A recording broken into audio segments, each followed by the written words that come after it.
We got an Hourhand here. Fuck your Dutch. I'm Dutch. That wasn't funny. Okay, so just to Which get it, makes it funny.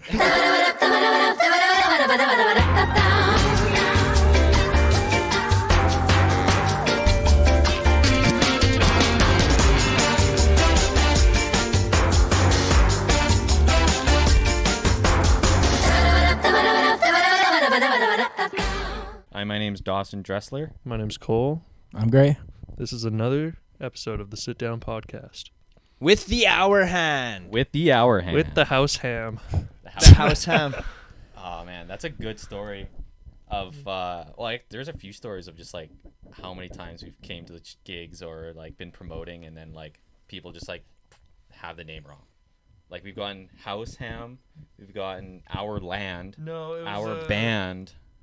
House hand, and then it was house hand, and then it was our ham. Yeah. Two separate occasions. Actually, today in PA, I heard someone misread your name, and they were like, "The Hourhand." Oh, Like, whoa! The guy Dude, who announced take it it that's all. spicier. he got Identifies it all right, of them. but he didn't say the Hourhand. He just said Hourhand Oh, that's out of fine. Regina. But that works, That's right? close enough. Yeah. Close enough. There was a time when I was really trying to push like adopting that, where it was just like our hand. I know you were, and I was Yeah. like, "Don't do Or that." like cutting it What's into the two difference? words, our hand. It's like the Facebook. But at the same time, like, just use them all. Like, don't kind of be super specific on one. Yeah. Just No. encompass all of them.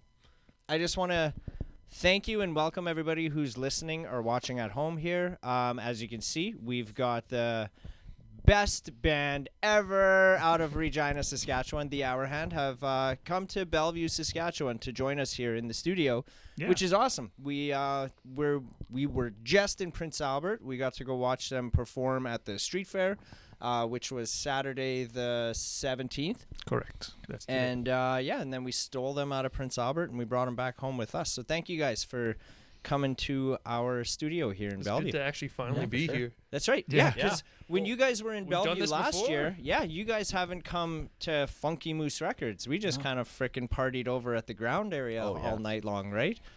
Heck yeah. And a lot has happened since last year's Moosefest with you guys. Like, you guys have been releasing singles out there, hitting the road, working on new material. I had the privilege of seeing you guys do your show at the Coors Event Center, and then you guys were at the Exchange in Regina the night after. Like, that was a freaking crazy weekend, you guys. And the people watching know this too. Like, every chance I get, I'm coming to see you guys. Like, you guys are one of my favorite bands, like, ever. And hearing and seeing you guys Eat that, perform. Nickelback. Yeah. It was Nickelback until the Hourhand came around. Till the Hourhand came around. But the new songs you guys got going on in the set are just freaking mint, you guys. Like, how I want to know everything. I want to know, like, the difference in. Let's start with this. Ask away. How you guys released Hellbent and more recently Setting Sun, the differences in releasing those two individual tracks. Like, how do they differ? Or did you guys do that release similarly? I would say our strategy for releasing definitely was a little bit different. Us going out to Hamilton and recording those tracks, that was like a major thing for us. So we really put a lot of time and thought into how we were going to release these songs. Hellbent was one that we wanted to make sure that we released it properly. I can't speak for the whole band, but like for myself, I see that as more of like a straight ahead rock tune where it's more digestible for someone who's trying to be going to be introduced to the band. Okay. So when it comes to like getting radio play and stuff like that, we were like, okay, if we promote this the right way, we might be able to get that on radio play. Like, I think the track's only 2:45 in length. Yeah, so. I noticed it's just under 3 minutes. That yeah. one was kind of like just reestablish what we're kind of about, like, you know what I mean? We were kind of introducing ourselves as a new band, Yeah.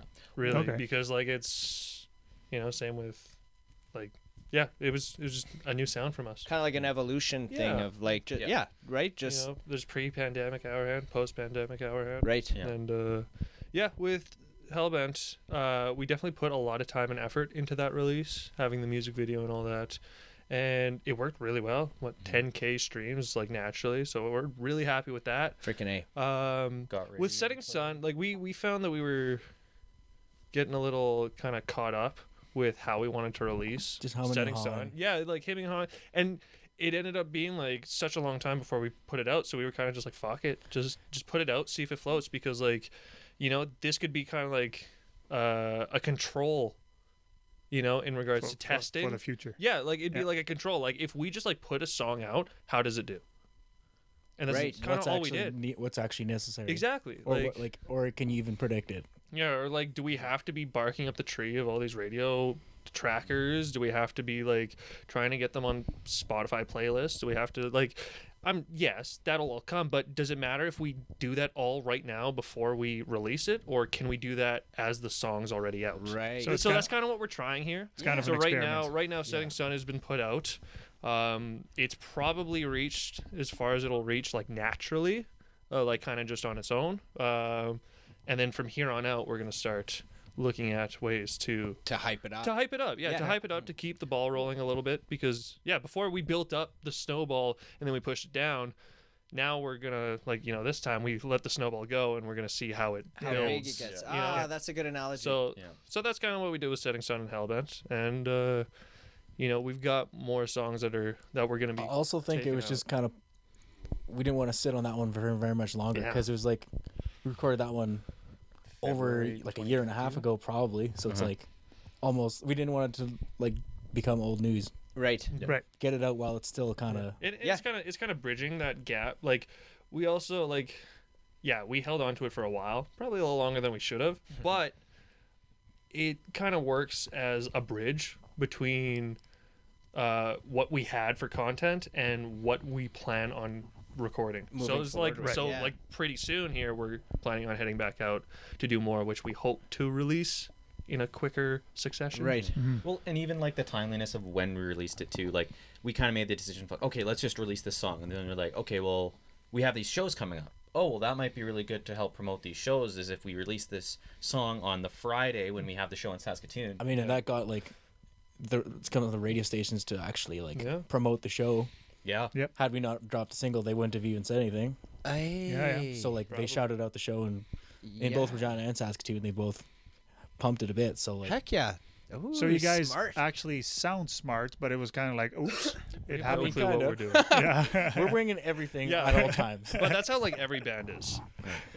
Well, it's like- That's what I would like to believe. Yeah. I mean, what works for one isn't going to work for someone else. True. So everyone's kind of making it up. Yeah. Yeah. Agreed. Well, Yeah, for and sure.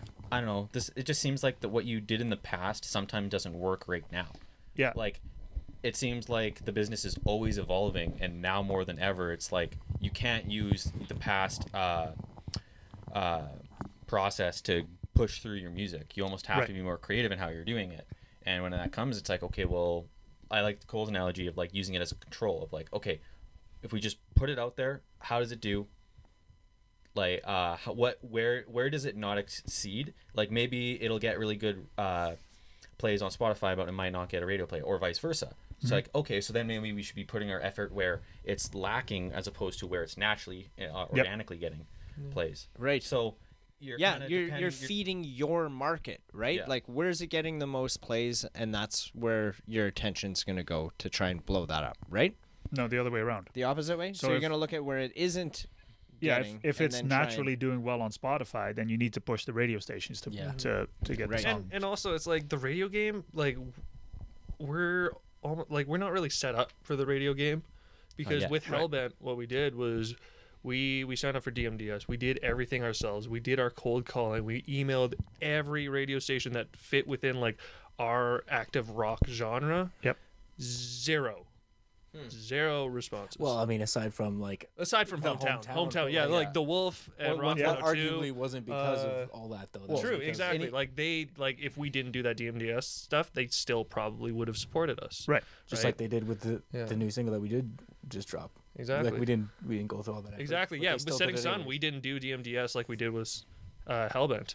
Yeah. So it's like Okay. that's also saving us how much money in doing all Interesting. that. Right. And, Could and the you- time, to email, like almost 100 different radio stations. Could you explain to like an idiot like myself, like what DMDS is and like what do you use that for? I think it's digital music distribution system or service. It essentially allows you to.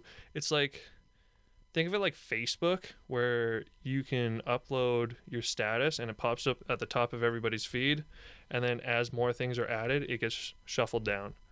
So essentially, Twitter. Yeah, like Twitter. Yeah. I don't use Twitter, so I don't really know. I don't use Twitter. But same thing with Instagram, you know. Yeah. But the thing is everybody and their dogs putting music out wants to be on the radio. So, radio. What's their title at the radio station? Like program directors. Yeah, they kind of like. They're on this. They're on this DMDS. It's usually Yangaroo is what most people use. Yep. And they're on this and they're browsing and they're like, okay, what's new?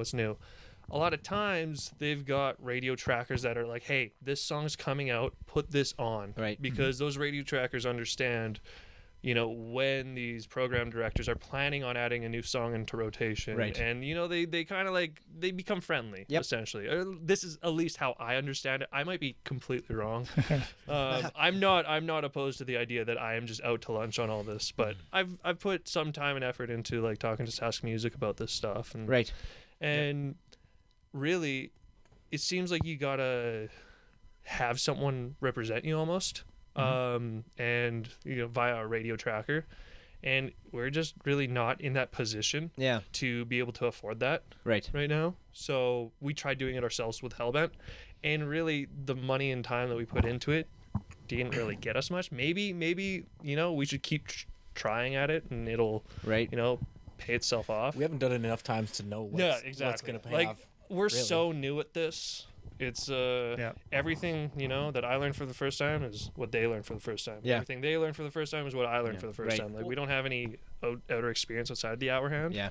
So it's there's a lot of great people that have helped us along the way. Like you guys, for example. Like, thank you so much for having us here and like supporting us at every damn show. Like, Dude, you guys are my favorite band. Like, I don't know how else to say that. Eat that, Nickelback. Yeah.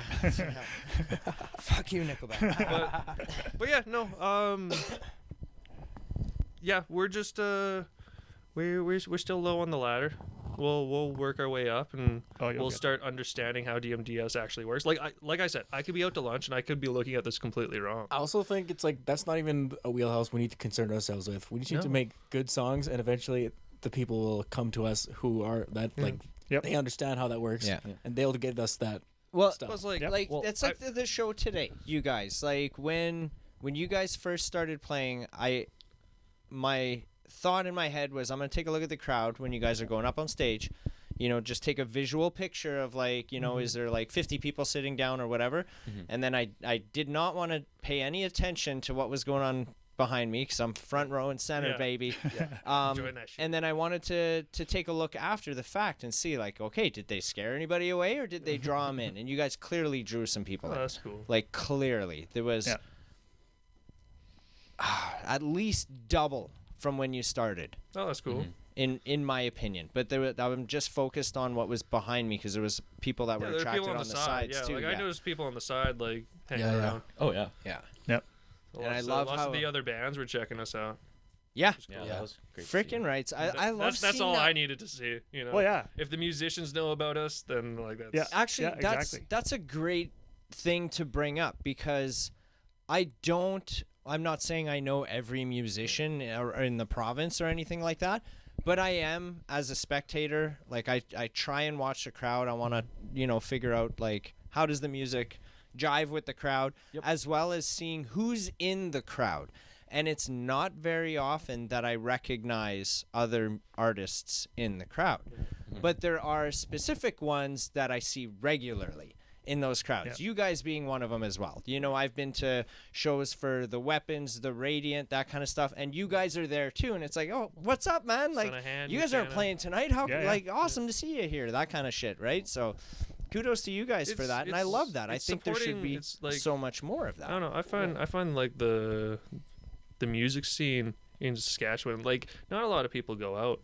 You know, like we're all kind of hermits in this province, and especially in the music industry where it like really relies on support, like going out and supporting other bands, like traveling up to Saskatoon to go check out a band, you know, even if they're not the biggest band in the world, like means a lot to them. Yeah. Right. And it would mean a lot to us when people do it. Right. So, you know, invest what you want to get out of it.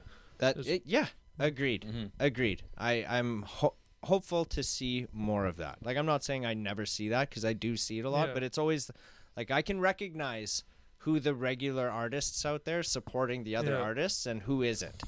Right. So and that all comes back around. Like, people would be more inclined to support you if you support. Exactly. Well, it's like we went to the Son of Hand show, and that night we sold like 10 tickets to the show. Yeah. You know, in Saskatoon. Nice. So also, I think there's something to be said about like after COVID, the community, like the music community, just in general was kind of fractured. Yeah. Like there's so many bands that we were trying to get shows together, and we're like, oh yeah, like would you guys want to play a show? And then like, oh, we haven't practiced in months. We were like ready out of the gate, like ready to go, because we were just waiting for like a long time to do shows. But then everyone but now like at this point it seems like a lot of them have come back.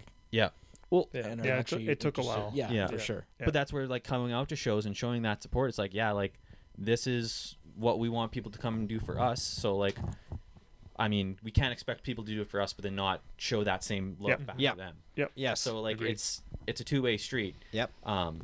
So again, building that community too. Like, you come see our show, we'll come see your show. Like, freaking rights. Yep.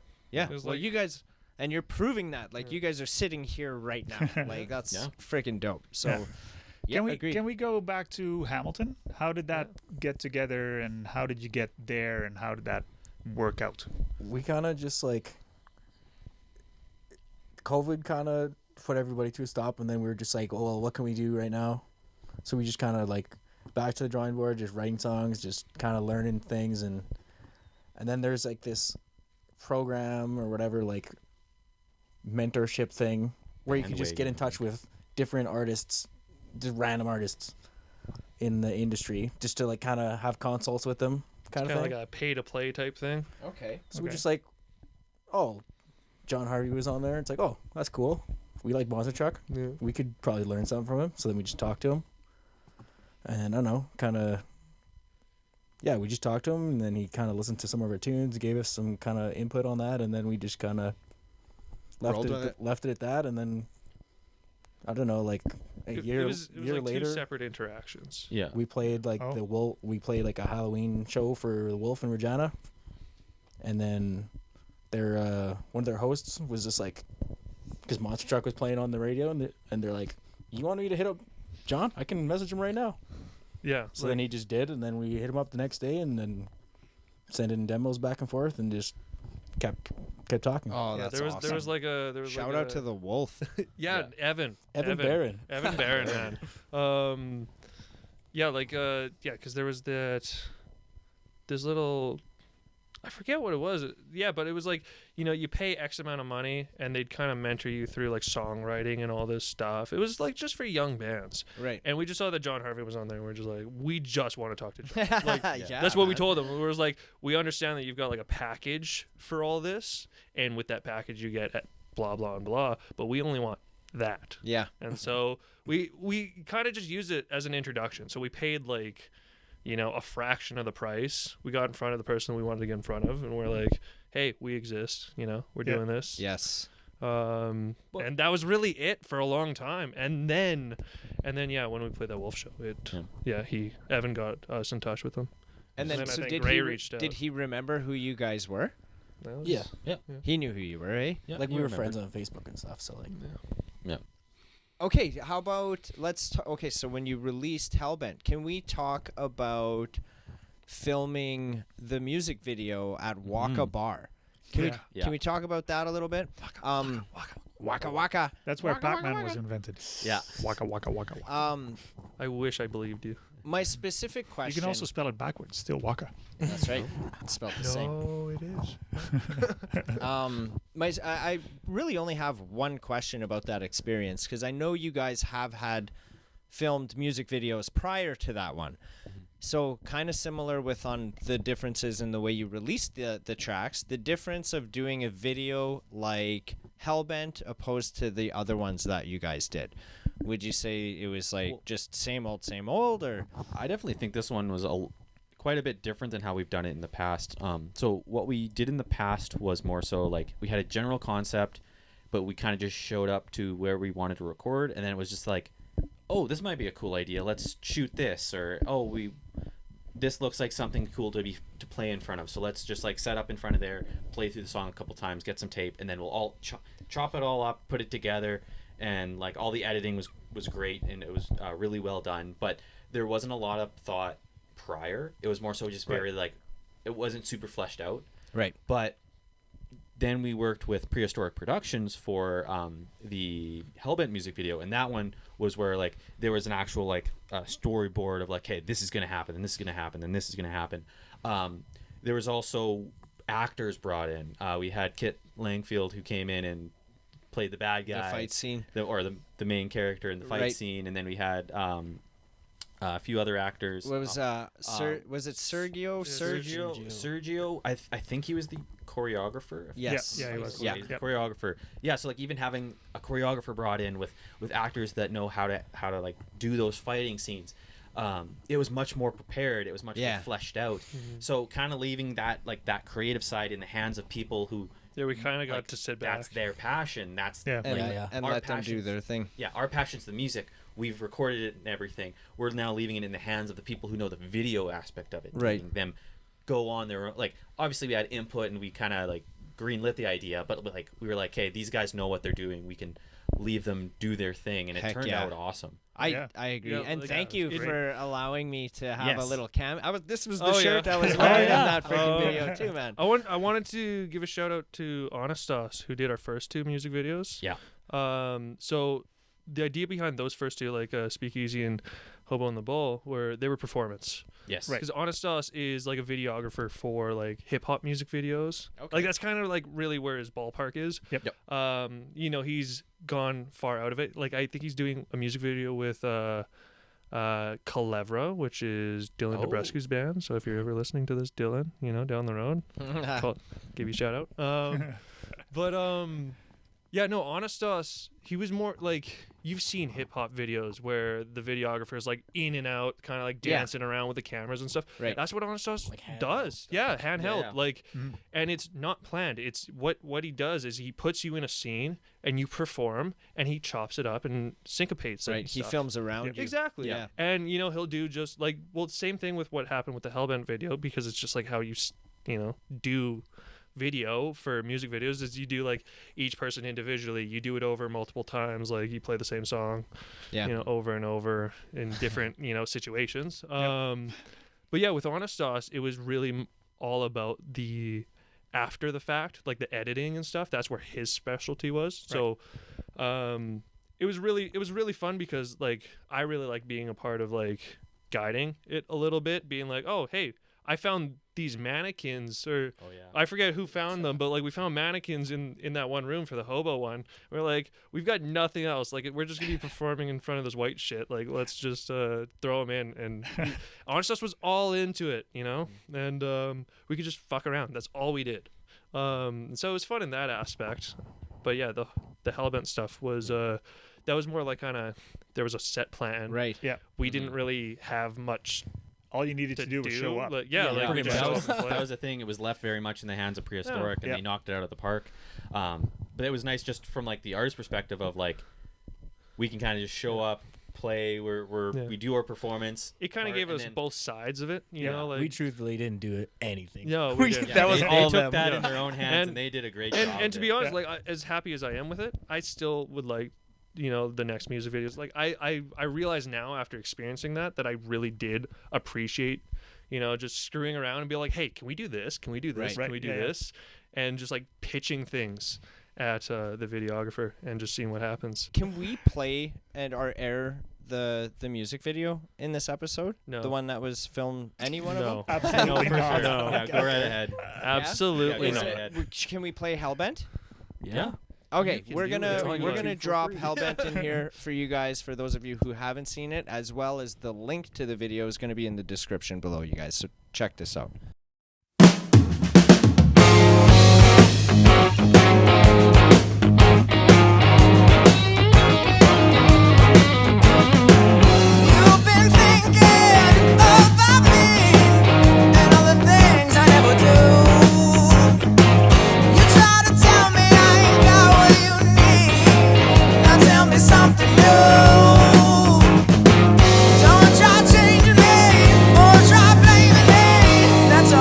gonna do.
These guys haven't seen Kit live yet. I've seen him. Well, I saw him. He was on one song playing mandolin. No. You didn't see like Kit Langfield's band. Dude, I saw him with Like Bros G. Yeah. Him. I saw them in Regina, and apparently that was a bad night for them. It was fucking amazing. They're so good. Okay, that makes me think of a question because first of all, who said it was a bad night for them? Kit. Okay, so exactly, because I've seen. I know where you're going with this. I've seen you guys play a lot, and like skip to this timestamp to get past this. Like, and how amazed I was with your guys' performance, and then after the fact, I'm like, how was it for you guys? And you guys are like, that fucking sucks, man. I'm like, dude, it was wild. Like, the crowd loved it, man. Like, what's up? So my question is, why is it that artists, like, why are you guys so fucking hard on yourselves, man? Because it has to be good. It has to be right. Hold But yourself it to a certain was. standard. Yeah. Was it good enough? Right. I do respect that. I'm kind of just like poking fun at you guys a little bit because like for the amount of times I've seen you guys perform, like I still don't think you guys have hit that ceiling every show, whether it's like the next night or a week later or a month or two later. Like it's always at another level. Well, like maybe it wouldn't keep progressing if we didn't have that steady. Right? Like, it wasn't good enough. Maybe we should. Yeah. And that's the thing. I think if you get complacent with like, oh, that was good enough. Right. Well, okay, Then if it's good enough, you're then never that's gonna your get best better. show. Yeah. But if, like, there's a difference between being like insistent on like, oh, I played a shitty show, I'm a shitty musician, like like I should just throw the instrument away and never play again. Like that kind of thought process, that's terrible. Yeah. Throw that out. Saying, okay, I didn't play this right this time. I'm gonna make a mental note so that next night I make sure I play it right. Right. Or I'm gonna go practice it to make sure that I have it completely memorized. Like this is good to go. Yes. So I think when it comes to like having that mentality, it's more so you're always going to be your worst critic, but it's because you know what you're supposed to do. Yep. It kind of comes back to, I remember seeing some drummers play, and the drummer, he was playing, and afterwards I went and talked to him, and he's like, oh yeah, like I messed this part up so bad, but I just kept playing and just didn't want to show it. And I was like, I had no idea. Yeah. Like you can't tell because they don't show that they messed up. They know they messed that up. They know they didn't hit the thing right or they didn't play what they were planning on it. but they just kept going. Yeah. But they didn't hint at it. Like acknowledge it. Yeah. Like You didn't see it. Where I've seen drummers where they sometimes mess up and they're like, ooh. And Yeah. you see that and you're like, and you're like, okay. obviously they messed up. So it's one of those things where like you almost kind of have to like take note of it. You got to play don't through it. Show it. Yeah. You don't want to let them know that you fucked up, because in their perception they're like, this is awesome. Yeah. Same way, like afterwards, if someone comes up and is like, that was so awesome, you just be like, thanks, man. You can't be like, oh, actually we fucked up this and this and this. That's right. Then you just take that away from them. Just let them like it. Yeah, like example, like with Kit, I was in the audience, and like as somebody who also does that to myself in our band, right. Like Kit does that to himself in his band, but I was in the audience for Kit's show and it was fucking incredible. Right. Yep. So I do understand, when people are, come to the Hourhand shows and they're like, guys, that show was fucking sick. And I'm just like, like I do need to like handle myself better, when it comes to that. You just need to say, "Oh, thanks, man." Yeah, no, I do. Later, you can say that sucked. Yeah, yeah. Like, I think the thing is when it comes to stuff kind of like that, the show doesn't stop until you're at home. Yep. Yeah. Well, I think the thing is that like if someone comes up to you and says, "Oh yeah, like you guys had a great show," and then you say something that's like, "Oh no, like I don't think it was very good. I screwed up or anything." You're essentially saying you're wrong. I actually did. A good job. And now their takeaway is that was a bad show. Yeah. Right. Or you're saying no, you're like what you perceived was actually wrong. Yeah. I perceived it differently, or like you're saying like. And they could have. This just was walked all away thinking it was an awesome. illusion. Yeah. So it's like, even if you think you didn't do a great show and someone comes up and says like, "Oh yeah, that was a great show," say like, "Thank you, thanks for coming out. Like, appreciate you coming out." Like, like, I don't know. That's something I had to kind of deal with, too, when we first started, because we've played shows where we just come off and we're like, "Damn, that sucked." And then you never want to kind of say that to anyone else. Not to say we're always like that though. There's No, sometimes yeah, where yeah, we're like, dude, fucking the but Regina sometimes we show. crush it. Oh yeah, no. I was just thinking that that's too, the like, and that's say the all thing that? is like when it was like fuck man, like when we're like, dude, you should have been at that show. We knew like and. Okay. So here's something else to add to this whole idea here is there's a lot of times where we play very sloppy, but the show was amazing. Yeah. Right. Like we're, it's running the across vibe, the stage, right? And we're like You showing too? off. Yeah. Oh, yeah. These guys are running across the stage. I'm stationary, but I'm still moving. But yeah, but it's also like the show aspect. Yeah. Right? Like it's not for just sure. the music. It's the entertainment aspect. man. It's like Yes. the Well, theater aspect. Like, we've been talking about this for a while. Like when we go see a live show, we don't want it to be perfect. Exactly. Because if we want it perfect, we'll buy the CD. Yeah. Well, even the CDs. I want to see. Well- I want to see somebody mess up, but for the only reason is I want to see how they're going to recover from that. Yeah. How are they going to recover from that mess up? And if I didn't catch the mess up, then like good on you, man. Yep. That was a good show, Yeah. right? But if I can pick it up, it'll be like I know what happened on that song. Like I heard that, That's why I keep going to the same show over and over and over, so he can pick up on the mess Well, ups. it definitely helps. Like that's one thing I love about going to so many shows for my friends and stuff is because I can better assess what's a good show and what isn't. Yeah. Like I'm not just like fucking blown away because I'm out for a night. It's like where like I said, where I haven't seen you guys hit your ceiling yet, and I legitimately mean that. You Like, must have seen better shows than others, and some were worse than others. 100%. Yeah. 100%. But they were still all great. But speaking of like shows getting better, one thing I would say that really took our game up is playing with with musicians like that are just so goddamn good. Right. Yep. Like our headlining show at in Regina, our show in Saskatoon, like playing with Sparrow Blue, 7 Mile Sign, with Small City Blues, like playing with bands that kick total ass. Yeah, man. Makes us bring it a little more. Yeah. Like Yep. and it's just such a healthy thing. Like that it's that healthy competition where it's like, these guys rocked our socks off.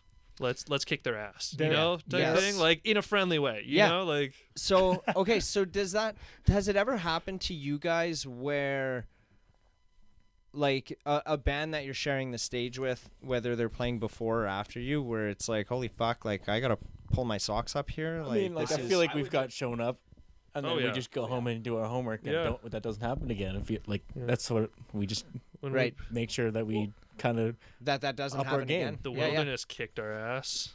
Oh yeah. Dude, the Wilderness is so good. Aren't they great? Like they were so like see, and that was a lesson, you know, like we learned like I'm gonna speak for myself here. I learned a lot from that show because there was like 2 out of town bands playing in a city that they like have never played in. Mm-hmm. You know, we played Saskatoon at Coors Event Center, so this big empty venue with these 2 bands, and our performance was, for me, it wasn't very good. we're easily like influenced by Yeah. shit like that. Oh yeah, like we got to have the crowd vibing with us, and Right. And if you know, they're right. not, it's hard. they're well, like I mean, like when we played that Spiral Blues show, like there wasn't a lot of people, but we were vibing and we were cooking, you know, like that was a Yeah. great show. So that's like the other end of it. But yeah, when we played that Wilderness show, like they went up there and played their goddamn hearts out for Yeah. the 10 people that were in the audience, Yeah. and it was such a good show. Yeah. That's Like, that's where it comes. They kicked our ass, and that's you know, where, in that competition. yeah, that's Go where ahead. it kind of comes to. We've done shows like that where like either there's not a lot of people or the people that are in the crowd, they don't know if they like you yet. So when you first start out, there's a little bit of apprehension of like, okay, do I like this band or not? Like they're kind of still evaluating. Mhm. So I know we've actually kind of done our set a certain way. That's like, hey, we want to have a couple hard hitters before we kind of get into like the more like Hourhand-esque kind of stuff. Yep. Where like kind of is more complex or kind of goes off into a little bit of a journey. But we try to kind of get that. Okay, I'm not We have like a moment in like the 3rd song probably, usually, where it's like, okay, this is usually the moment where it wins over the crowd. Where you either got them or you don't. Kind And of if thing, right? and if that moment doesn't hit, now it's just like, oh. and then we start going into like the little stuff where it's like, okay, now that we have them, we're gonna hold them with this. It works like 9 times out of 10, but Yeah. sometimes it doesn't. It's that 10th time. But It's the 10th time that makes you a great band. Yeah. I was telling the night at the Coors event there a few weeks back. I was talking with Kim.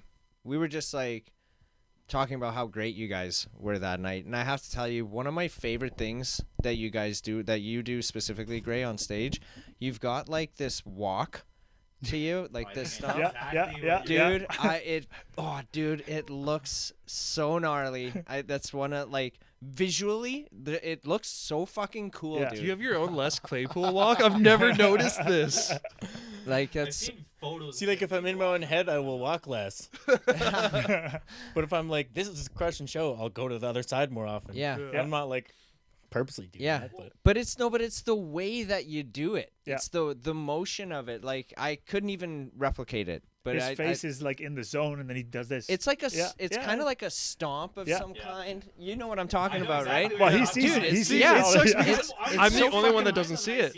Oh, dude, I think it's so badass. I'm the only one that doesn't see it then. Like I was like, because which it's probably usually when you're soloing or Yeah. something. Yeah, it is. Yeah. It's when you're walking over to me when he's soloing. Like, Yeah, That's no, fucking yeah. I good. think stomping with that's the music. I always No, look forward to I that. feed off his energy for sure. You know, Yeah. like, Yeah. I think like you know when I see my buddies fucking really grooving, really into it, I'm like okay. Yeah. So no matter what insecurities I'm having at this moment, these guys are pushing. You know, like Yeah. taking Heck yeah. over for me. You know, Yeah. and then I can, you know, get back into the zone.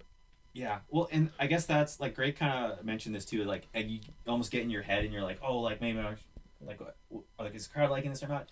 I find that the big hurdle that I have to overcome is if I don't have a good in-ear mix. I think, oh yeah, this is sounding terrible because I'm listening to my in-ear mix, but that's not what the crowd is listening to. They're hearing the front of house mix. Yep. So even if I'm hearing like, oh yeah, like bass is too high or guitar's too low or vocals are blaring or not high enough, and like it's not sounding right to me, I just kind of have to have confidence that okay, this is a me issue. This Yep. is not an issue that's being brought out forward to Right, the front of the yeah. crowd. Yep. So I've had a few shows where I have really bad mixes, and then I'm like, I just kind of have to get over that hurdle and like, okay, I know this isn't what the crowd has to hear or what the crowd is hearing, so I'm just gonna play like how I usually play, and more so feed off like the visual of how the crowd is grooving to it. If they're Right. if they're going Yeah. and and dancing to Yep. it, or if they're just like stiff as a board. I had this conversation with Colin, actually, the sound guy at the Capitol. Yeah. And he was saying the same Shout thing. out Like, to Colin the Klassen. best Colin. sound guy. Yeah, he's and in he was the saying the same province. thing. It's like, just leave it to the sound guy. If it sounds bad for you, doesn't mean it sounds bad on Yeah. this end. Yeah. Just Exactly. do your thing. We'll fix I it. had that very recently where it was like, like my monitor was just not a good. I'm not gonna tell you which show it was, but sound was terrible on stage. Yeah. But up front, people were like, "Your sound was so good." Right. I was like, Yeah. "Okay, cool. That's good. That's all that matters." Yeah, exactly. Right. I know you guys aren't playing this song on your set anymore, but could I please have permission to play Speakeasy? You have full control. Sure. Oh, hell yeah, dude. One of my favorites from the Hourhands, you guys. Here's Speakeasy.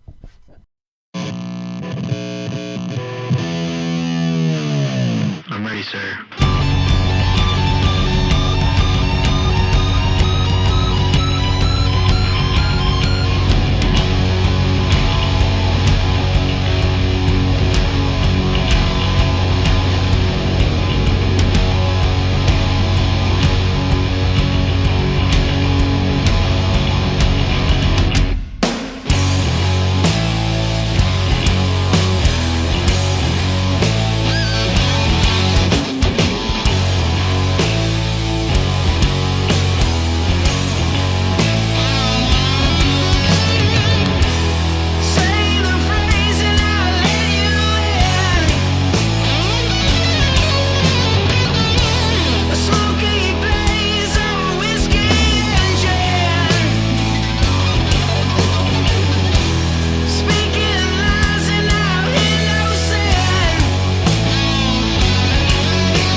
The shortest version of that I've seen you guys play was when you played with Big Rec in Moose Jaw. Because that was a necessity. Because like we kind of had to put Time that restraints, They right? were up there. They were so intense about that. They were like Yeah. 45 minutes. God, Yeah. 45 Oh, man. minutes. And We then rushed. they put us on We were supposed to, I don't know what time, maybe let's say 8. We were supposed to start right at 8. We had exactly 45 minutes, and they were stressing so hard. You cannot go over 45 minutes. And we had to like show them that we could do that. So we had exactly 45 minutes. They put us on like 3 minutes late. So so it's like we're gonna be fucked here. So we went up there and we just like We slammed rushed. it out so fast, Heck yeah. and we finished right on the money, 45. You like didn't you drop? You dropped like a whole verse there or something. we Oh, we pretty sure cut it. did- Yeah. Yeah. Yeah, did because we cut something- the solo. We cut the solo, Right. and like we just go straight into the last chorus. And that was all done essentially. on the fly too. So like No, I think we. I think we actually made a you? mistake Yeah, during the set, probably that like resulted in a shortened song. Don't know which one it was. That was evil. Oh yeah. Yeah, because we accidentally cut evil short as well, which probably helped us in the long run. Got us to the exact minute. It was the universe. It was the universe lining up for us. Nice. We came off stage, and the tour manager for Big Rack was like, "You're exactly at 45 minutes. Great job." And we were just like, Beauty. That was probably the most Oh. intense like pre-show I've ever been. those 3 minutes where it's like okay, we were supposed to start at We were sometime there say 8 waiting. o'clock. They're like, "Oh, people are still going to the chairs. Okay, we'll leave a little bit of time." They're like, And our heads, "What? We have 3. Like, like we have you- exactly 45. What do you mean?" You're just stressing so hard. We need to be off 45. It's like we want to go now. We wanted to go early. heck yeah. Yeah. Huh. And I remember it was like right before we were about to go on because there was a bit that we had where Cole had to like down a beer can. And I remember we didn't have the beer can. So then Cole just like was like, "Oh shit," and then ran downstairs. And Gray was just like, It's like you gotta be does doing this this guy right do? now. It's like we're gonna be going on stage in like 5 Oh, seconds, and yeah. this Okay, guy's I running remember. off. "Go grab a beer." I was like, "Give me a second." I was just Yeah. like, It was for the show, hilarious. man. It's like, this is not helping with my stress right So now. do you down you down a drink pre-show every no, show? No. It's for Hellbent. at that moment, it was like that was a part in our in Yeah. our stage Right. show. Yeah, we specifically had a part written in. You so started Cole with would, shots, like- though, right? would, like, Yeah. We used to drink do a that. beer, We used to do put it in shots the all other hand, together. and playing the guitar. Yeah. Right. I kind of like doing that, Yeah. even though I don't drink at all. I didn't mind Dude, doing a it like shot. it like opens up your vocal cords. Like for me, it opens up my vocal cords. Like it's Right. something about it, you know. I have a goofy question for you guys. You all. Does- all of them are. Do you guys ever smoke like marijuana? We partnered with 5 Buds Cannabis. We're pretty fired up about it for Moosefest That's this year. awesome. Yeah, Yep. fuck yeah, dude. So And they're you're actually not having us. the plan is year 5 to bring back like our favorites of the last 5 years. What's this, So the third year? this will Third, be yeah. this is third, yeah. So Oh, Gray's all sad. Now I gotta wait 2 years. there are other things, I promise. But there's this Moosefest isn't all we got our fingers in. Anyway, 5 Buds. How do you get a discount? So we partnered with them, which is freaking awesome. They've been very supportive. They actually approached us at last year's Moosefest, Oh, that's which was awesome. dope. So I should credit you guys because you guys were performing there, and then Hey, it got 5 us- Buds sponsor Moosefest 5. Sponsor the Hourhand. Sponsor the Hourhand. There you go, Give, 5 give Buds. us our own rolling papers. or But yeah, something. so for anybody who has a Moosefest ticket, if they present their Moosefest ticket at any of the 5 Buds locations, they get 10% off of any purchase in the store. So there was that, and then what's even cooler, this is my favorite part of it. So last year we partnered with like Bellevue Daycare with the volunteer aspect of it so that we could have people running the merch, running the gate, running the bar, all that kind of stuff. And that was one of the agreements we had with these guys too. Dude, they're bringing in like 13 employees. Yep. I think so. It's going to be like the 5 Buds people are going to be helping us run the gate, run the Oh, bar, run the freaking yeah, dude. It's going to be fucking awesome. So we've been making up some T-shirts with the Moosefest and 5 Bud logos on it, so the staff throughout the yard will have that. Dude, I'm pretty fired up about it. Nice. I Yeah. would Very be excited. too. Yeah, they're That's great sick. guys. You guys had a great. You guys had a magnificent set today. thank you. It was so fucking awesome to have you guys coming like in our neck of the woods as opposed to us going to Regina or anything like that. So that was exciting for us. Congratulations on the release of Setting Sun. Go listen to it.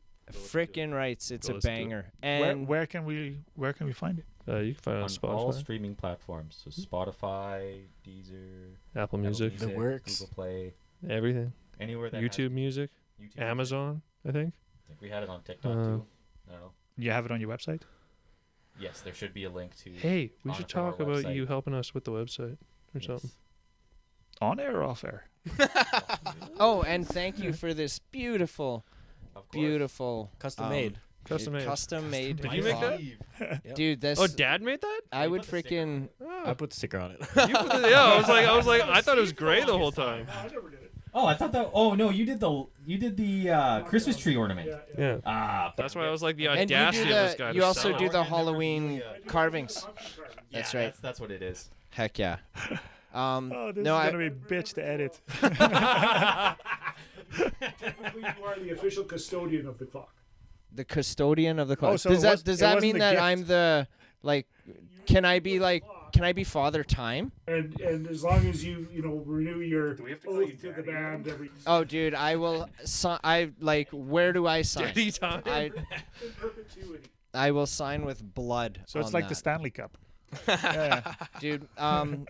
We have fun another podcast with Might have Next to time we do pass it Funky over. Moose podcast, we'll have to have Steve with a mic. Yeah. Yeah, So I you was should. thinking about taking the clock. My buddies are starting this podcast called the Jazzy Deer. Right. Oh, the deer. A moose had just slaughtered a deer. No, you guys, we appreciate the shit out of We you guys. appreciate the shit out of you Like, guys. you guys are kick so much fucking ass. And thanks for coming to Bellevue. Yeah. Thank you for having us. Yeah, man. Okay, bye. Bye. Bye.